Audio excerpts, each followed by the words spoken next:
சகரியா தீர்க்கதரிசன புஸ்தகம் 10வது அதிகாரம், பேஜ் நம்பர் 1100. சகரியா 10வது அதிகாரம், அதனுடைய 10வது வசனம். நான் அவர்களை எகிப்து தேசத்திலிருந்து திரும்பி வரப்பண்ணி அசீரியாவிலிருந்து கூட்டிக் கொண்டு அவர்களை கீலேயாத் தேசத்துக்கும் லீபனோனுக்கும் வர பண்ணுவேன். கைகளை உயர்த்தி ஹல்லேலூயா. அடுத்து சொல்லப்பட்டிருக்கிறது, அவர்களுக்கு இடம் போதாமல் இருக்கும். ஆமென். அதுக்கு முந்தின வசனங்கள்ல நீங்க படிச்சீங்கன்னா தெரியும். 8வது வசனத்தை நீங்க பார்த்தீங்கன்னா, நான் அவர்களை பார்த்து பயில் போட்டு அவர்களை கூட்டிக் கொள்ளுவேன், அவர்களை மீட்டு கொண்டேன், அவர்கள் பெருகி இருந்தது போலவே பெருகி போவார்கள். அப்ப மீட்கப்பட்டவர்களுடைய நன்மையை, சுக வாழ்வை விரும்புகிற தேவன். கைகளை உயர்த்தி ஆமென் சொல்லுங்க பார்க்கலாம். இன்று பேசும்படி நேற்று ஆவியானவர் இந்த வார்த்தையை நினைவிலே கொண்டு வந்தார். இந்த வார்த்தையை தீர்க்க தரிசனமாய் தந்தார். எனவேதான் இந்த நாளிலே பேசும்படி கர்த்தருக்கு மாத்திரம் மகிமை உண்டாவதாக. ஆமென். கீலேயாத்துக்கும் லீபனோனுக்கும் நான் அவர்களை வர பண்ணுவேன். நமக்கு நன்றாய் தெரியும், எகிப்திலிருந்து மீட்கப்பட்ட ஜனங்களை கர்த்தர் வனாந்திர வழியாய் நடத்தினது நமக்கு தெரியும். வனாந்திரத்தில் கொண்டு போய் விட்டார் என்று பைபிள்ல இல்ல, வனாந்திர வழியாய் நடத்தினார். எகிப்திலிருந்து ஆமே நம்மை தேவன் கொண்டு வந்தது வனாந்திரத்தில் அழிவதற்கு அல்ல. இந்த வனாந்திரத்தை ஒரு தேவ பிள்ளை எப்படி பார்க்கணும் அப்படின்னா, எனக்கான சுதந்திரத்தை நான் அடைவதற்காக தேவன் எனக்கு நியமித்த பாதை. ஒரு தேவ பிள்ளை புரிந்து கொள்ள வேண்டும், என்னை கர்த்தர் பயில் காட்டி அழைக்கிறார்னா என் மேல அவர் எவ்வளவு பாசம் வச்சிருக்கிறார். ஆமே. ஓசியாளருக்கு நயங்காட்டி, ஆமே நயங்காட்டி. மனுஷன் நயங்காட்டுறது ஏமாத்துறதுக்கு, கர்த்தர் நயங்காட்டுறது நம்மை மாற்றுறதுக்கு. ஆமென் சொல்லுங்க பார்க்கலாம். அதே நேரத்தில் என்ன வனாந்திரத்தில் கொண்டு வந்துட்டார்? என்ன வனாந்திரத்தில் இல்ல கர்த்தர் கொண்டு வந்தது கீலேயாத்தையும் லீபனோனையும் உனக்கு கொடுப்பதற்காக. அப்ப மீட்கப்பட்டவர்களுக்கு கீலேயாத் லீபனோன் டோர்ஸ் ஓப்பனா இருக்கு. ஆனா அதுல டிராவல் பண்ண கர்த்தர் நியமித்த ஒரு பாதை இருக்கிறது, அதுதான் வனாந்திரம். அந்த வனாந்திர வழியாய் நடக்கும்போது சிவந்த சமுத்திரம் இருக்கிறது, யோர்தான் இருக்கிறது, எரிகோ இருக்கிறது, இப்படி நிறைய இருக்கிறது. நீங்க பைபிள்ல படிச்சீங்கன்னா தெரியும். இது எல்லாத்தையும் யாரு ஹேண்டில் பண்றா அப்படின்னு பார்த்தா அவர் தான் ஹேண்டில் பண்றார். அந்த வனாந்திரத்தில் அவரும் இருக்கிறார். ஆமே, அவர் தான் ஹேண்டில். ஆண்டவர் சொல்ற, நீ அதை பத்தி வரி பண்ற, நீ அதை பத்தி வரி பண்ற. ஹல்லேலூயா. இந்த பஸ்ல எல்லாம் சென்னைக்கு போகும்போது அப்படி நிற்கும் போது சிலர் வருவாங்க, சார் இது நாளைக்கு காலைல பெயரும்ல அப்படி கேட்பாங்க. டிரைவருக்கு வரும் பாருங்க சார். போகும்போது அபசகனமா பேசாதீங்க சார், போய் யாருங்க சார். திடீர்னு இடையில எழும்புவாங்க, சார் எங்க ஊர் வந்தா சொல்லுங்க, உங்களை நாங்க கொண்டெல்லாம் போக மாட்டோம் சொல்லுவோம். அதுக்கு நீங்க அவங்கள அந்த டிரைவர்ஸை டிஸ்டர்ப் பண்ணவே கூடாது. அவங்களுக்கு அது பிடிக்காது, ரொம்ப டென்ஷன். சில பண்டு கிளம்புறதுக்கு முன்னாடியே இது எப்போ போவோம், எப்போ போய் சேரும். சிலர்லாம் கோவத்தில் சொல்லுவாங்க, சேர்ந்து போய் சேரலாம் இருங்க. நீங்க ஏன் ஒரி பண்றீங்க? நீங்க ஸ்லீப்பர் பஸ்ல இருக்கிறீங்க, உங்களுக்கு பில்லோ கொடுத்துருக்குறாங்க, பெட்ஷீட் கொடுத்துருக்குறாங்க, இடையில ஸ்நாக்ஸ் வேற சில பஸ்ல கொடுக்குறாங்க, சாப்பிட்டுட்டு தூங்குங்க. இடையில எங்கேயாவது டீ குடிக்க நிறுத்தினா இறங்கி ஒரு டீ குடிச்சிட்டு போய் நீங்க ஒரி பண்ணாதீங்க. அடுத்து இது எந்த ரூட் வழியா போகுது, இது பைபாஸ் வழியா தான், அதெல்லாம் உங்களுக்கு எதுக்கு? உங்களுக்கு டிக்கெட் இருக்கு, உள்ள ஏறி படுத்துக்கோங்க. தூக்கம் வரலையா ஜோம் பண்ணிட்டு இருங்க அப்படி சொல்ல மாட்டாங்க. நீங்க நாங்க பாத்துக்கிறோம், நீங்க ஃப்ரெண்ட்ல நிக்காதீங்க சார்.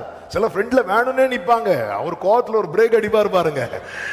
அதுக்கப்புறம் வாங்குறதெல்லாம் வாங்கிட்டு கிடைச்சா உட்காருங்க, ரைட் அப்படி உட்கார்ந்து இருப்பாங்க. எதுக்கு? மேக ஸ்தம்பத்தில் அக்கினி ஸ்தம்பத்திலும் கர்த்தர் இருக்கிறார். உன் வேலை ஒன்னே ஒண்ணுதான், அவரை பார்த்து போயிட்டே இரு. ஆமென். மீட்டது வனாந்திரத்தை கொடுப்பதற்கல்ல, லீபனோனையும் கீலேயாத். எல்லாரும் இந்த 2 வேர்ட் அறிக்கை செய்யுங்க. Gilead, Lebanon. ஜீசஸ் கீலேயாத்தின் டோர். ஆமென். மீட்கப்பட்ட சபையே, மீட்கப்பட்ட ஜனமே, கீலேயாத்தின் டோர் கர்த்தர் உனக்காக ஓபன் பண்ணுகிறார்.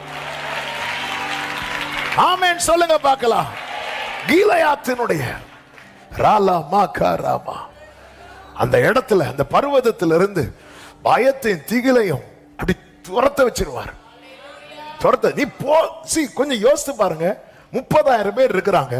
கீலேயாத்துல கிதியோன்ட்ட சொல்றாரு, பயமும் திகிலும் உள்ளவன ஓடி போக சொல்லுன்னு. ஒருத்தன் சொல்லி 20,000 ஓடுதுன்னா, அந்த 20,000 பார்க்கல, மொத்த பயமும் மொத்த திகிலும் என்ன செய்யுது தெரியுமா? ஓடி போகுது.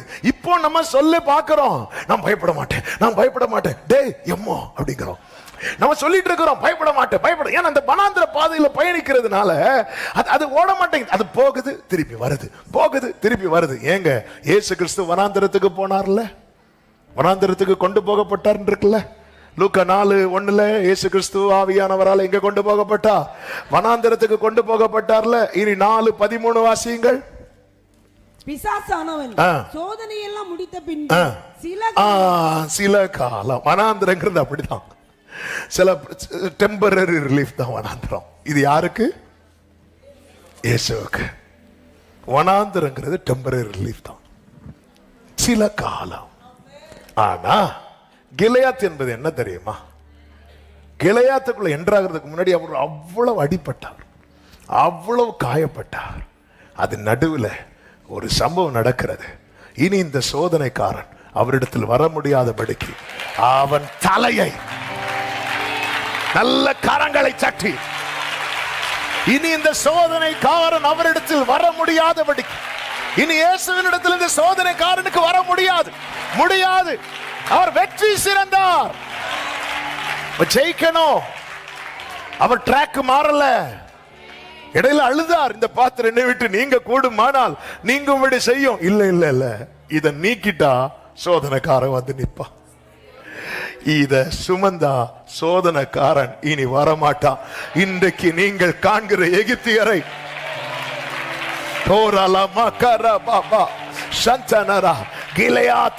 கீலேயாத்தின் டோர், தேவ பிள்ளையை மீட்கப்பட்டவர்களுக்கு சொல்லுங்க, இரத்தத்தால மீட்கப்பட்ட.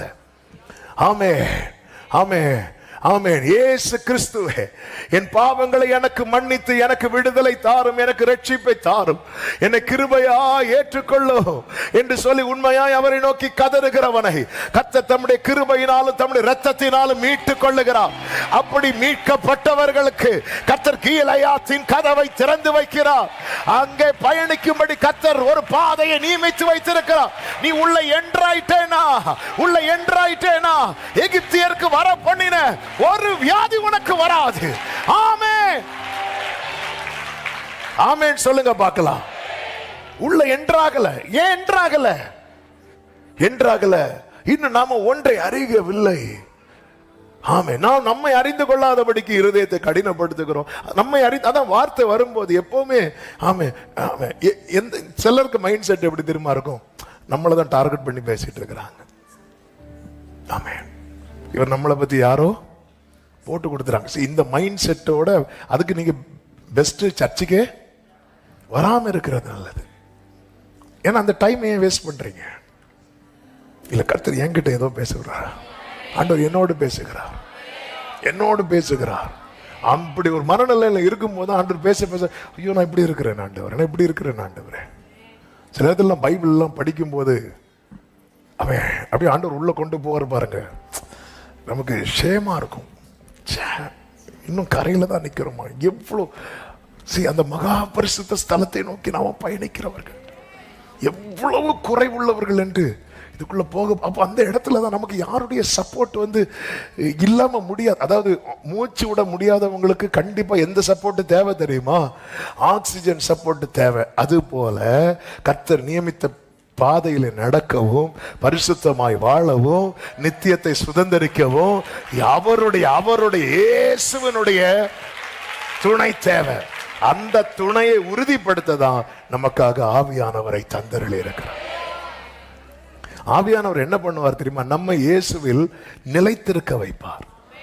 என்னில் நிலைத்திருங்கள் சொன்னார்ல, சொல்லி அந்த நைட்டே ஓடிட்டாங்க சீஷர்லாம் ஓட்டா. ஹோலி ஸ்பிரிட் வந்து என்ன பண்றாருன்னா சீஷர்களை ஜீசஸ்ட அப்படி நிலைத்திருக்க வைக்கிறார்.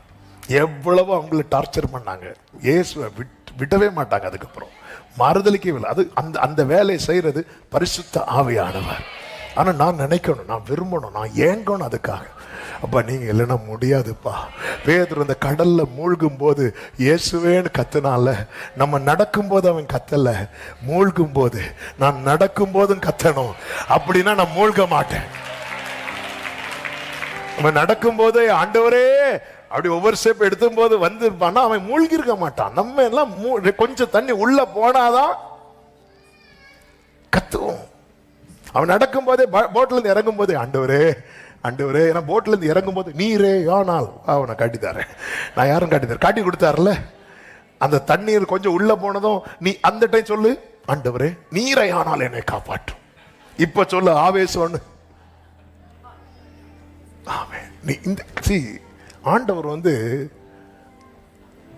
எனக்கு இதுவரை செஞ்சது நன்மை, இனி செய்ய போறது நன்மை. என் வாழ்க்கையில தீமையை நினைக்காத ஒரே ஒருத்தர் உண்டு. ஹல்லேலூயா, ஹல்லேலூயா. ஒரு தேவ பிள்ளைக்கு இது தெரியணும். இந்த கிளையாத்துக்குள்ள என்ட்ராயிட்டா. லீபனோன் என்று சொல்லப்பட்டிருக்கிறது. ஆமென். லீபனோனை குறித்து வேதம் என்ன சொல்லுகிறது தெரியுமா? அது செழிப்பை காண்பிக்கிறது. சங்கீதம் 92:12 சொல்லப்பட்டிருக்கிறது, நீதிமான் பனையை போல செழித்து லீபனோனில் உள்ள கேதுருவை போல வளருவான். இந்த லீபனோனின் கேதுருவை குறித்து 104வது சங்கீதம் அதனுடைய 16வது வசனத்திலே சொல்லப்பட்டிருக்கிறது, கர்த்தருடைய விருட்சங்களும் அவர் நாட்டின லீபனோனின் கேதுருக்களும் எப்படி நிறைந்திருக்குமா? சாரத்தினால் நிறைந்திருக்கும்னு. அது என்ன அர்த்தம் அப்படின்னா, அதுக்காக என்னெல்லாம் செய்யப்படணுமோ என்னெல்லாம், அதாவது அதிகமாய் தண்ணீர் ஊற்றப்பட்டு, அதிகமாய் உரம் போட்டு, அதிகமா கேர் கொடுத்து. ஒரு மரத்தை சில வீட்டார் கேர் பண்ணுவாங்க பாருங்க, அவ்வளோ கேர் கொடுப்பாங்க. சில மரத்துக்கு சில கிளைகள் எல்லாம் நறுக்கி விட்டாதான் அது வந்து உயரமாய் வளரும். கேர் பண்ணாத மரங்கள் இருக்கிறது, அது வந்து அதுக்கு பேரு தான் கேதுரு மரமா இருக்கும், ஆனா அது வந்து ஒரு யூஸுக்கும் ஆகாது. ஆனா இதுக்கு அவர் கொடுக்கிற கேர் வந்து அது அதிகமாய். ஆண்டவர் சொல்லுவார்ல, கர்த்தராகிய நான் அதை காப்பாற்றி அடிக்கடி அதற்கு நீர் பாய்ச்சி ஒருவரும் அதை சேதப்படுத்தாதபடிக்கு. இதுதான் சாரத்தினால் நிறைந்திருக்கிறது. ஆண்டவர் லீபனோனுக்கு வர வைக்கிறார்னா அதன் அர்த்தம் என்ன? அதை ஒரே வார்த்தையில் இந்த 2 கீலேயாத் லீபனோன் இது ரெண்டையும் சேர்த்து ஆண்டவரே ஒரே வார்த்தையா தாங்க அப்படி சொல்லும் போது ஆண்டவர் தந்த வார்த்தை தான் சுக வாழ்வு. சுக வாழ்வு. நேற்று இந்த வார்த்தையை கொஞ்ச நேரம், இந்த சுக வாழ்வுங்கிற வார்த்தையை எடுத்து வச்சுட்டு ஆண்டுகிட்ட இருக்கும்போது ஆண்டவர் திரும்ப திரும்ப பேசுற வார்த்தை, உன் பிள்ளைங்க எப்படிப்பட்ட வாழ்க்கையை வாழணும்னு நீ விரும்புற, நல்லா இருக்கணும். நம்ம சுக வாழ்வுலாம் சொல்ல மாட்டோம், நம்ம எப்படி சொல்லுவோம் தெரியுமா? நல்லா இருக்கணும். பொல்லாதவர்களாகிய நீங்களே. அல்லேலூயா. உன் சுக வாழ்வு சீக்கிரத்தில் துளிர்க்கும். ஆரோனுடைய கோலை துளிர்விட வைத்தவர். 40 வருஷம் அந்த கோலும் வனாந்திரத்துல தான் கூடவே இருந்தது. ஆண்டவர் இதெல்லாம் அடையாளமாய் காண்பிக்கிறார். ஆமா, என்னுடைய 40 வருட வனாந்திர வாழ்க்கைக்கு கர்த்தர் ஒரு முற்றுப்புள்ளி வைத்து என்னுடைய சுக வாழ்வை துளிர்விட பண்ண போகிறார். நம்புறவங்க எத்தனை பேர் இதை விசுவாசிக்கிறீங்க? எத்தனை பேர் இதை நம்புறீங்க? கைகளை உயர்த்தி சொல்லுங்க, என் சுக வாழ்வை விரும்புகிற கர்த்தர். கைகளை உயர்த்தி சொல்லுங்க, என் சுக வாழ்வை விரும்புகிற கர்த்தர். சத்தமா அறிக்கை பண்ணுங்க, என் சுக வாழ்வை விரும்புகிற கர்த்தர். ஹல்லேலூயா. சுக வாழ்வு கர்த்தராகிய நான் அதை உள்ள வரும் பார்க்கும்போது அந்த விருட்சங்கள் தேவனால் பராமரிக்கப்படுகிற விருட்சமா? நான் ஆவிக்குரிய கண்ணோட்டத்தை அதான் தேவன் பார்த்து வைத்தது. தேவன் பார்த்து வைத்தது. ஹல்லேலூயா. ஆமென். எசேக்கியேல் 20:6 சொல்லப்பட்டிருக்கிறது அல்லவா, நான் அவர்களை எகிப்து தேசத்திலிருந்து அழைப்பேன் என்றும் அவர்களுக்காக நான் பார்த்து வைத்ததும் பாலும் தேனும் ஓடுகிறதும் எல்லா தேசங்களிலும் சிங்காரமான தேசத்திலே அவர்களை கொண்டு வந்து விடுவேன் என்றும் அந்நாளிலே நான் ஆணையிட்டு என்று சொல்லுகிறார். ஓ ஜீசஸ், ஆண்டவர் பார்த்து வைத்திருக்கிறார். கீலேயாத், லீபனோன் என்பது தேவ பிள்ளைகளுக்கென்று தேவன் ஆயத்தம் பண்ணினது. இன்று நடக்கிற பாதை வனாந்தரமா இருந்தாலும் அதற்கான வாசலை கர்த்தர் திறப்பார். நம்புறவங்க மட்டும் கரங்களை தட்டி ஆமென் என்று சொல்லி. ஏங்க மோவாபில இருந்து நகோமியை நம்பி பெத்லகேமுக்கு வந்தது யாரு? ரூத். அந்த ரூத்துக்கு நகோமி ஒரு வார்த்தை சொல்லுவாங்க. என்ன வார்த்தைன்னா, ரூத் 3:1 பின்பு அவள் மாமியாகிய நகோமி அவளை பார்த்து, என் மகளே, நீ சுகமாய் வாழ்ந்திருக்கும்படி நான் உனக்கு சௌக்கியத்தை தேடாதிருப்பேனோ. ஹல்லேலூயா. இந்த வார்த்தையை படிக்கும் போதெல்லாம் என்னால் அது நகோமி ரூத்திட்ட சொன்னது மாதிரியே படிக்க முடியாது. இது ஆண்டவர் எனக்குன்னு, ஆமை எனக்கு என்னோடு இருக்கும்படி அனுப்பப்பட்ட ஆவியானவர் எனக்கென்று சொன்னது போல. எத்தனை பேர் ஆமேன்னு சொல்லுவீங்க? ஹல்லேலூயா. இத்தனைக்கும் நகோமி என் கூட வரவே கூடாதுன்னு சொன்னவங்க இல்ல. நீ வந்துடாத, போயிரு பாரு, ஓர்பால பாரு, ரொம்ப நல்ல பிள்ளை, அவ சொன்னதும் கேட்கிறா, நீயும் ஒரு கிஸ் பண்ணிட்டு ஓடிப்போ. நான் போக மாட்டேன். அப்படி விடாம பற்றி கொண்ட ஆமென் மோசே இஸ்ரவேல் ஜனங்களுக்கு சொல்றார் வனாந்தரத்தில் நடக்கும்போது. உபாகமம் 1வது அதிகாரம் அதனுடைய 30-31 வசனங்களிலே, உங்கள் முன் செல்லும் உங்கள் தேவனாகிய கர்த்தர் தாமே எகிப்தில் உங்களோடு இருந்து உங்கள் கண்களுக்கு முன்பாக செய்ததெல்லாவற்றை போலவும் வனாந்திரத்தில் செய்து வந்தது போலவும் உங்களுக்காக யுத்தம் பண்ணுவார். ஒரு மனிதன் தன் பிள்ளையை சுமந்து கொண்டு போவது போல நீங்கள் இவ்விடத்திற்கு வருகிற வரைக்கும். என்ன வார்த்தை! இவ்விடத்திற்கு வருகிற வரைக்கும் உங்கள் தேவனாகிய கர்த்தர் உங்களை சுமந்து கொண்டு வந்ததை கண்டீர்களே. அடுத்த வார்த்தை, உங்கள் தேவனாகிய கர்த்தர் நீங்கள் பாளையம் இறங்கத்தக்க இடத்தை பார்க்கவும் நீங்கள் போக வேண்டிய வழியை காட்டவும் இரவில் அக்கினியிலும் பகலில் மேகத்திலும் உங்களுக்கு முன் சென்றாரே. அப்ப நீ எங்க போய் தங்கணும், அந்த இடத்தை பார்க்கணும். அவர் முன்னாடி போய் பார்த்து வச்சு, அதனாலதான் சொல்றார், நான் அவனுக்கு முன்பாக போய் கோணலானதை செவ்வையாக்குவேன். நீ என்ன பண்ணணும்னா அவரை நம்பணும். இங்க என்ன வேதனையோடு சொல்றாருன்னா, இப்படி இருந்தும் இந்த காரியத்தில் நீங்கள் அவரை விசுவாசியாம போனீர்களே. நீங்க விசுவாசிக்கவே. இதுதான் ஆண்டவருக்கு ரொம்ப வலி. அவங்க என்ன நம்ப மாட்டேங்கிறாங்க.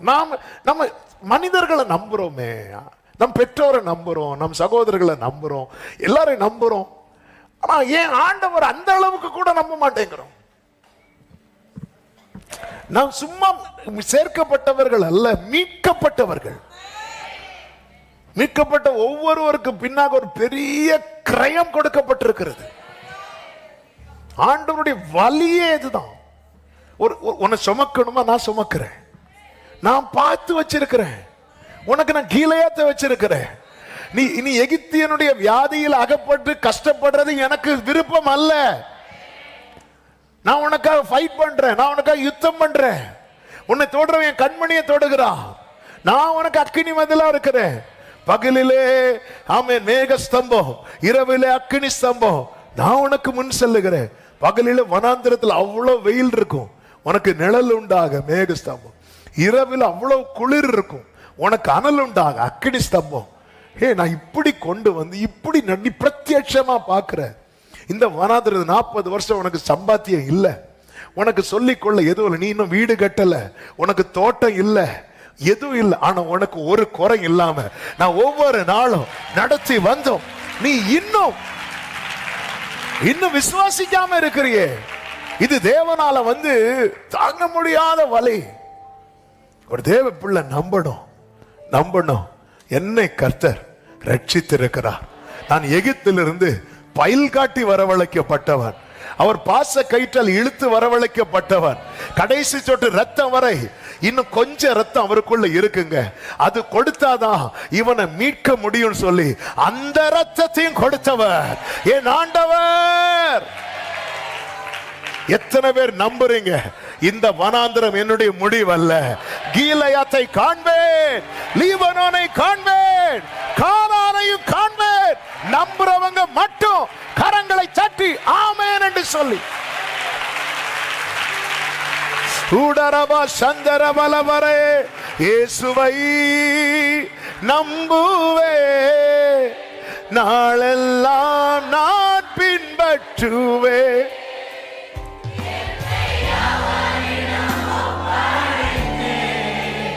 வெட்கப்பட்டு சொல்லுங்க பார்க்கலாம். இயேசுவை நாளெல்லாம் நான் பின்பற்றுவே, என்னை வெட்கப்பட்டு. ஆமே. ஆனால் பல நேரத்தில் யோபுவை போல நம்ம அழுது கொண்டிருக்கிறோம். அது ஒரு நியாயமான அழுகை. ஆனால் இந்த அழுகை அல்ல நம்முடைய வாழ்க்கை, நம்முடைய முடிவு. யோபு 30வது அதிகாரம் அதனுடைய 15வது வசனத்தை வாசியுங்கள். பயங்கரங்கள் பயங்கரங்கள் என்மேல் திரும்பி வருகிறது. அவைகள், அதாவது ஒரு பிரச்சனை என் லைஃப்ல வந்துட்டு போயிருன்னு பார்த்தேன், அது திரும்ப திரும்ப வருது. அவைகள் காற்றை போல என் ஆத்மாவை என்ன பண்ணுகிறது? பின்தொடருகிறது. என் சுக வாழ்வு ஒரு மேகத்தை போல போயிட்டு. என் சுக வாழ்வு அப்படியே மேகம் நின்றுட்டே இருக்கு. இப்போ மழை சில டைம் பார்த்துருக்கீங்களா? அப்படி மேகம் அப்படி சூழ்ந்து நிக்க பாருங்க, அப்படி கரு கருன்னு. இப்போ மழை அடிக்கும்னு பார்க்கும்போது அப்படியே ஒரு காற்று அடித்து அந்த மேகத்தை எங்கேயோ கொண்டு போயிடும். கொண்டு போயிட்டு ஐயோ மழை இல்லையே அப்படி சொல்லும் போது அடுத்த நாள் நியூஸ் வரும். இப்போ நம்ம நாகர்கோயிலேருந்து இந்த மேகம் அடித்து மார்த்தாண்டத்துக்கு போகுதுன்னு வைங்களேன். நம்ம பார்த்துட்டு இருக்கிறோம், இப்போ மேகம் இப்போ மழை வரும்னு பார்த்துட்டு இருக்கும்போது மழை பெய்யாது. இடி சவுண்டு வர கேட்கும், மழை பெய்யாது. ஆனால் கொஞ்சம் கழிச்சு நியூஸ் வரும், மார்த்தாண்டத்தில் கனமழை. எப்படிங்க இருக்கும்? அவன் நம்மள எதிர்பார்த்து மழைக்கு ஜோம் பண்றது. ஒரு எக்ஸாம்பிள் சொன்ன மார்த்தாண்டக்காரங்க, அவன் எந்த பக்கமும் தள்ள முடியும் வழியில், எல்லா பக்கத்துல இருந்தும் ஆட்கள் வர்றதுனால அவன் நம்ம இப்படி எதிர்பார்த்துட்டு இருப்போம். எதிர்பார்த்தது நாம அல்லவா? ஆனா இன்னொருத்தர் அந்த மேகம் என்னை விட்டு கடந்து போயிட்டு, நான் கொஞ்சம் யோசித்து பாருங்க. ஒரு 4 நண்பர்கள் வராங்க. நான் இதோட லிங்க் பண்ணி சொல்றேன். நல்லா வாழ்ந்தான். அந்த 4 நண்பர்களை விடவும் நல்லா வாழ்ந்தவன். ஆனா இப்போ இவனுடைய நிலைமையை விட அந்த 4 பேருடைய நிலைமை நல்லா இருக்கிறதுனால அவங்க 4 பேர் வந்து கேள்வி மேல கேள்வி வைக்க ஆரம்பிச்சிட்டாங்க. ஓ, அந்த 4 பேருக்கு முன்னாடி தான் இந்த யோபு சொல்றாரு, என் சுக வாழ்வு ஒரு மேகத்தை போல போயிட்டு. ஆகையால் இப்போது என் ஆத்துமா என்னில் முறிந்து போகிறது, என் உபத்திரவத்தின் நாட்கள் பிடித்து கொண்டேன். அப்படி கீழே நிறைய சொல்றாரு. அதுல ஒண்ணு பாருங்க, 18. நோயின் உக்கிரத்தினால் என் உடுப்பு வேறுபட்டு போயிட்டு. புரியுதா இந்த வார்த்தை? அந்த சீல் வடிஞ்சு ட்ரெஸ் கலரே சேஞ்ச் ஆயிட்டு. சுகம்லாம் இனி சுகமா? அது ஒரு மேகம் போல. இப்படிப்பட்ட புலம்பலோடு வேதனையோடு இருக்கிற உள்ளமே, கர்த்தருடைய செயலின் முடிவு இதே. யோபு வாழ்க்கையில அவனுடைய முன்னிலைமையை பார்க்கலாம், அவனுடைய பின்னிலைமையை கர்த்தர் ஆசீர்வதித்து, வேதம் சொல்லுகிறது, அவன் நெடுநாள் இருந்து பூரண வயதுள்ளவனாய் 4 தலைமுறையாக தன் பிள்ளைகளை அவன் தேவனால இப்படிப்பட்ட நிலைமையில் இருக்கிறவனுக்கும் கீலேயாத்தை கொடுக்க முடியும், லீபனோனை கொடுக்க முடியும். எத்தனை பேர் நம்புறீங்க? எத்தனை பேர் விசுவாசிக்கிறீங்க? விசுவாசிக்கிறவங்க மட்டும் கைகளை உயர்த்தி சொல்லுங்க பார்க்கலாம். கீலேயாத், லீபனோன், கர்த்தர் என்னை வர பண்ணுவார். ஆமென் சொல்லுங்க. சங்கீதம் 92:4 எனவேதான் தாவீது சங்கீதக்காரன் இப்படி பாடுகிறான், கர்த்தாவே உமது செய்கைகளால் என்னை மகிழ்ச்சி ஆக்கினேன். எல்லாரும் இந்த வார்த்தையை அறிக்கை செய்ய பார்க்கலாம். கர்த்தாவே உமது செய்கைகளால், மறுபடியும் சொல்லுங்க பார்க்கலாம். கர்த்தாவே, மறுபடியும் சத்தமா சொல்லுங்க. கர்த்தாவே. ஆமென். கர்த்தர் வரவழைப்பார். ஆனால் நமக்கு முன்னாக இருக்கிற காரியங்களோ ஒரு ஸ்டெப் கூட எடுத்து வைக்க முடியாத சூழ்நிலை. பிராமிஸ், வாக்குத்தத்தம், கீலேயாத், ஆரோக்கியம், பயமில்லாத ஒரு வாழ்க்கை, லீபனோன் நல்ல செழித்தோங்குகிற. ஆமென். ஆனா எனக்கு முன்னாடியோ ஒரு ஸ்டெப் கூட. இப்படிதான் இந்த பிராமிஸ் ஆண்டவர் கொடுக்கும் போதே அடுத்த வார்த்தையில சகரியாவை கொண்டு என்ன எழுதினார் தெரியுமா? சகரியா 10வது அதிகாரம் அதனுடைய 10-11 சேர்த்து வாசியுங்கள்.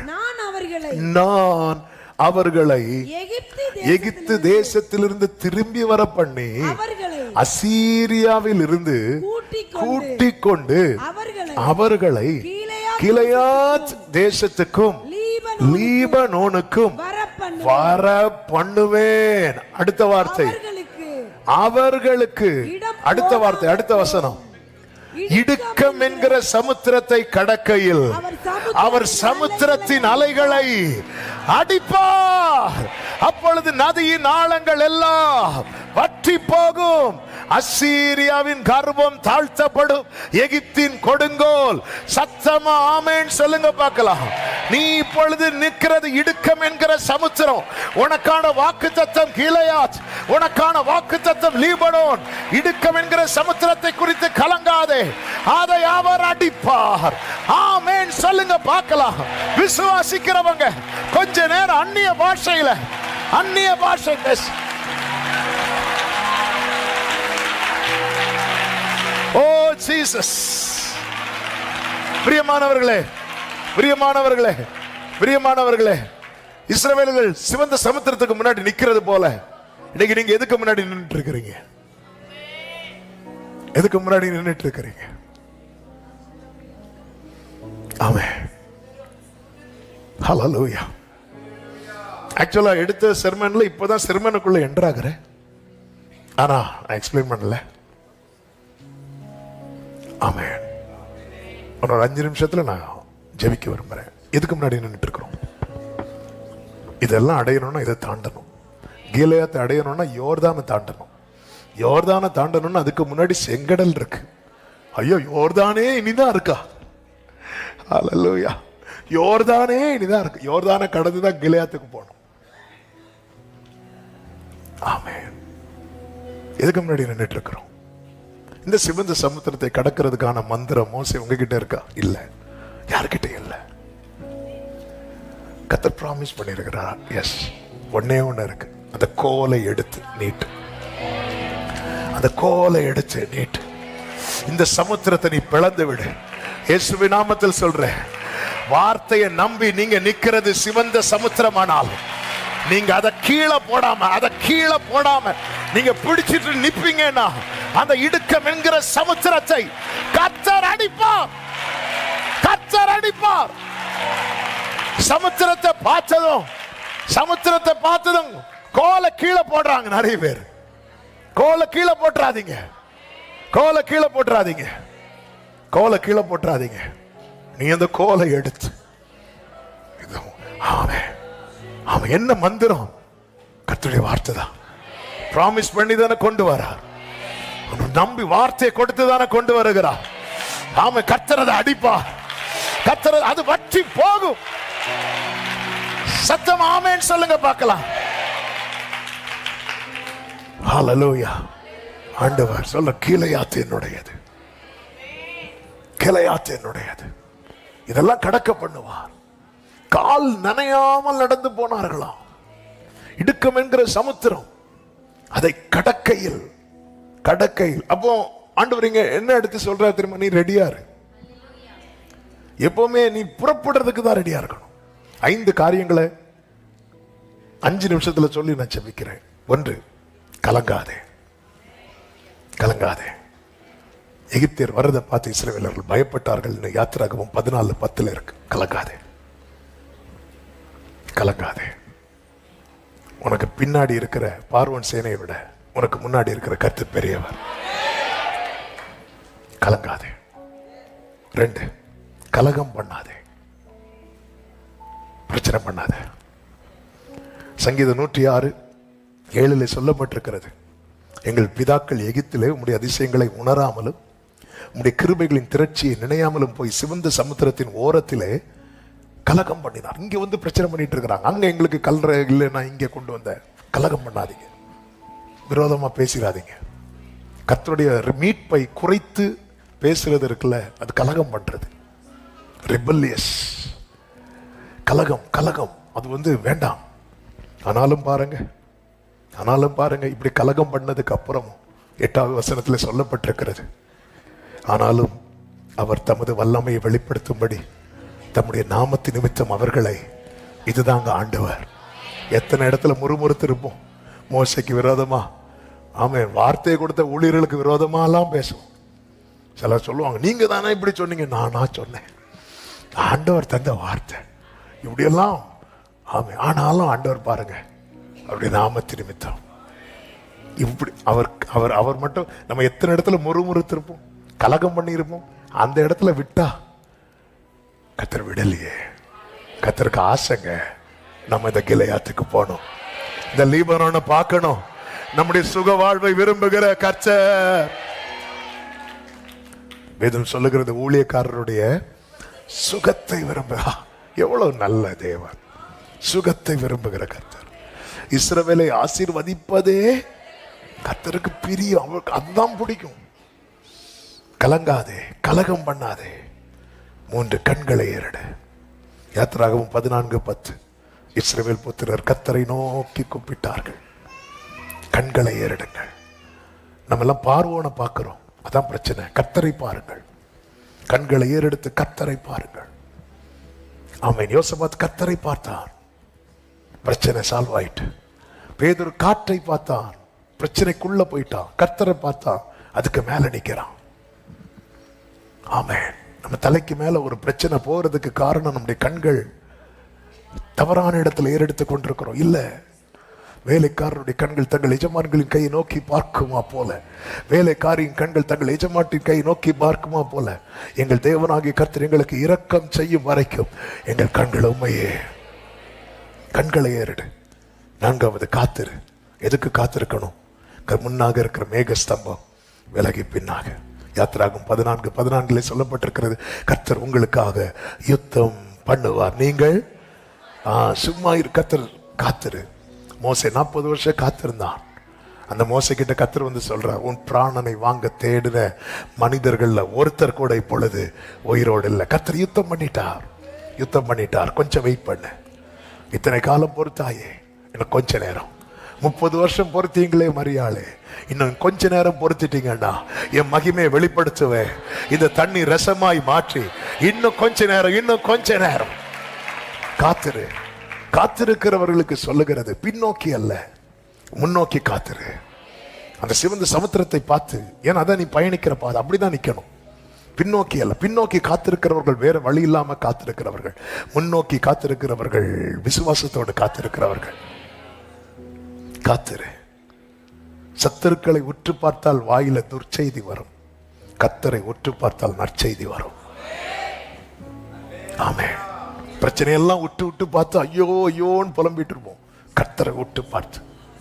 மோசே கர்த்தரை பார்த்ததுனாலதான் சொல்றான், இன்றைக்கு காண்கிற எகிப்தியனை நீ அழைத்திருக்கிறாரை. மீட்கப்பட்டது பாதையிலே மடிவதற்கல்ல. 5வது, கடந்து செல்ல. நீ முன்னோக்கி செல்ல கர்த்தருடைய மகிமை உன்னை பின்னாலே காக்கும். எபிரேயர் 11:29 வாசித்து ஜெபிக்கிறேன்.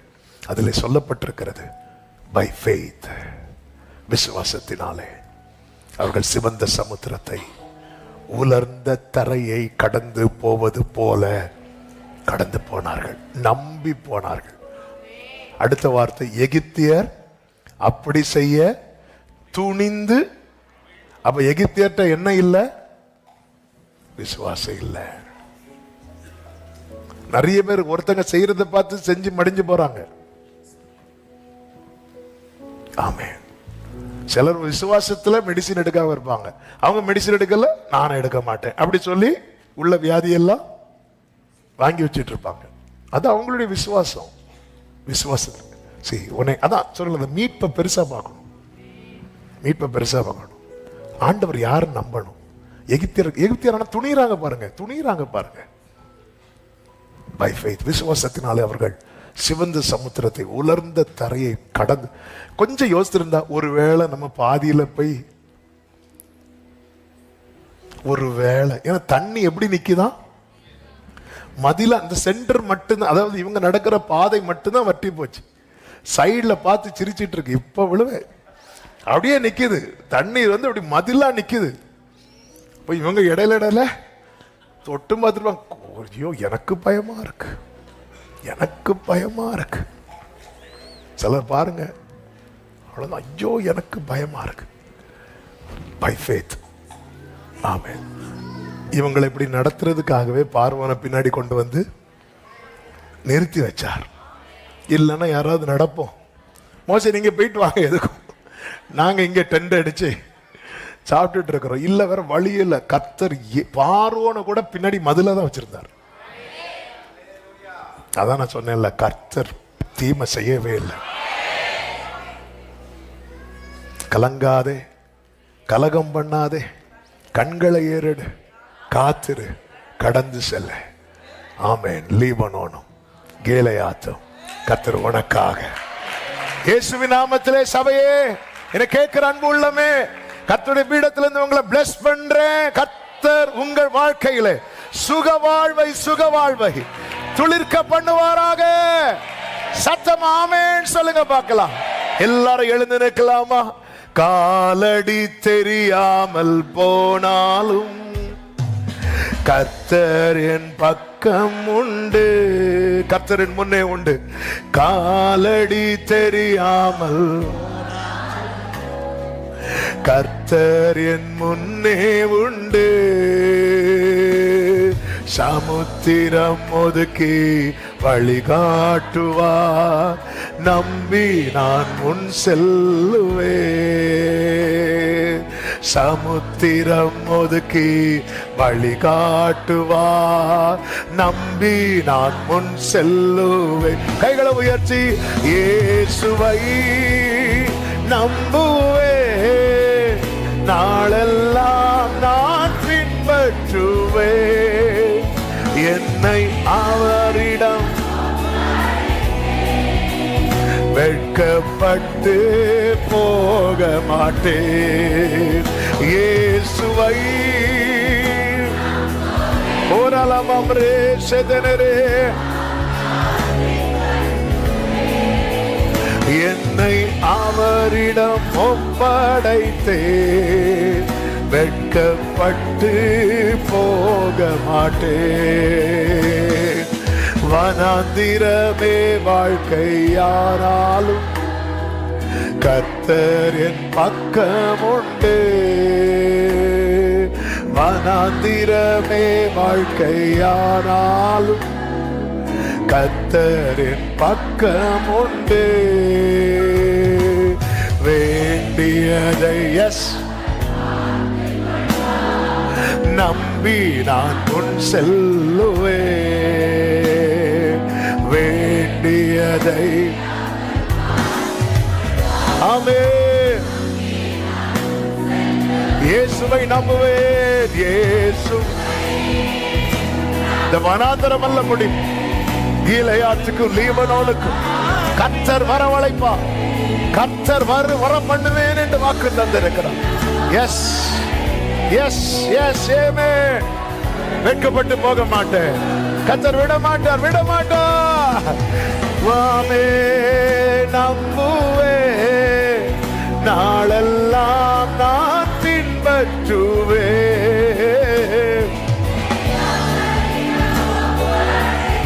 ஆமென். வெட்கப்பட்டு கடைசியா சொல்லுங்க, என்ன வந்தாலும் நம்புவேன், என்ன வந்தாலும் நம்புவேன், என்னை மீட்பரை யார் கைவிட்டாலும் எனது இயேசுவை அகல ஆள எவ்வளவு அன்பு கூர்ந்தார், என்ன துன்பங்கள் வந்தாலும் இயேசு என்னை, இந்த வார்த்தையை மறுபடியும் அறிக்கை செய்க, என்ன துன்பங்கள் வந்தாலும் என்ன அவர் என்னை கைவிட மாட்டார், காக்கும் வல்ல மீட்பர் எனக்கு உண்டு, உண்டனுக்கு காக்கும் வல்ல மீட்பர் காத்திடுவார் என்றுமே காத்திடு. ஆமென். ஒரு விசை கரங்களை உயர்த்தி, வலது கரத்தை உயர்த்தி இடது கரத்தை இதயத்தில் வைத்து ஒரே ஒரு ஜெபம். ஆண்டவரே, நான் முழுமையா நம்புறேன்ப்பா, நீங்க எனக்கு கீழையாத்த வச்சிருக்கிறீங்க, பயமில்லாத ஒரு வாழ்க்கையை வச்சிருக்கிறீங்க, ஆரோக்கியமான ஒரு வாழ்க்கையை வச்சிருக்கிறீங்க, செழிப்பான ஒரு வாழ்க்கையை வச்சிருக்கிறீங்க. இந்த நம்பிக்கையில நீங்க நியமித்த பாதையில நடக்க வேண்டிய கிருபைகளை எனக்கு தந்து நடத்துங்கப்பா. நான் கலகம் பண்ணிடக்கூடாதுப்பா, நான் பின்னோக்கி எல்லாம் முன்னோக்கி பார்க்கணும்ப்பா. எனக்கு நம்பிக்கை இருக்குப்பா, இடுக்கம் என்கிற சமுத்திரத்தை நீங்க அடிச்சிட்டீங்கப்பா, நீங்க அடிச்சிட்டீங்கப்பா, அதுக்கு பதில என்னை கடந்து போக பண்றீங்கப்பா. நன்றி ஆண்டவரே, நன்றி ஆண்டவரே. நம்புறேன், என் சுக வாழ்வை விரும்புகிற கர்த்தா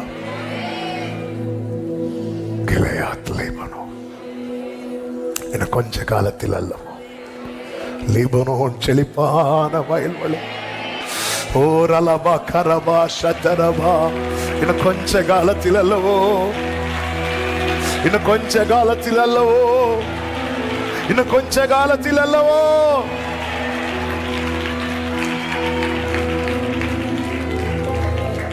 என் சுக வாழ்வை விரும்புகிற தேவனே உமக்கு ஸ்தோத்திரம்.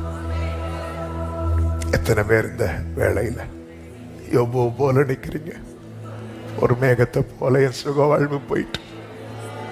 அன்னைக்கு நாங்க ரொம்ப நல்லா இருந்தோம், ஃபேமிலி எல்லாம் சேர்ந்து இருந்தோம், சந்தோஷமா இருந்தோம். போயிட்டு என் நோயினால என் வஸ்திரம் வேறுபட்டு கலரே மாறிட்டு கர்த்தர் மாற்றினார்ல. யோபுவின் சிறையிலும்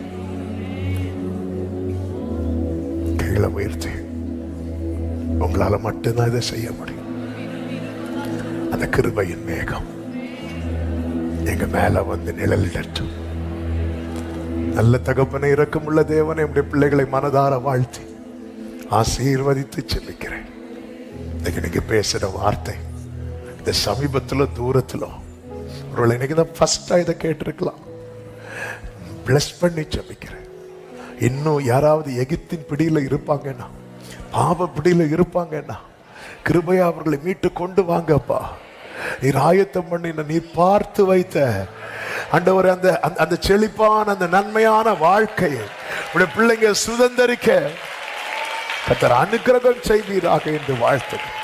கிருபை உண்டாகட்டும். கண்மணி போல பாதுகாத்துக் கொள்ளும். சமாதானத்தோடு அனுப்பி சாட்சியாய் கொண்டு வாரும். மகிமை கனம் துதி ஸ்தோத்திரங்கள் அனைத்தும் ஒருவருக்கே செலுத்துகிறோம். இரட்சகர் இயேசுவின் நாமத்தில் பிதாவே ஆமென். செய்து சத்தமாய் சொல்லுவோம். என் ஆத்துமாவே கர்த்தரை ஸ்தோத்திரம், முழுவலுமே பரிசுத்த நாமத்தை ஸ்தோத்திரம். என் ஆத்துமாவே கர்த்தரை ஸ்தோத்திரம். கர்த்தர் செய்த சகல உபகாரங்களை மறவாதே.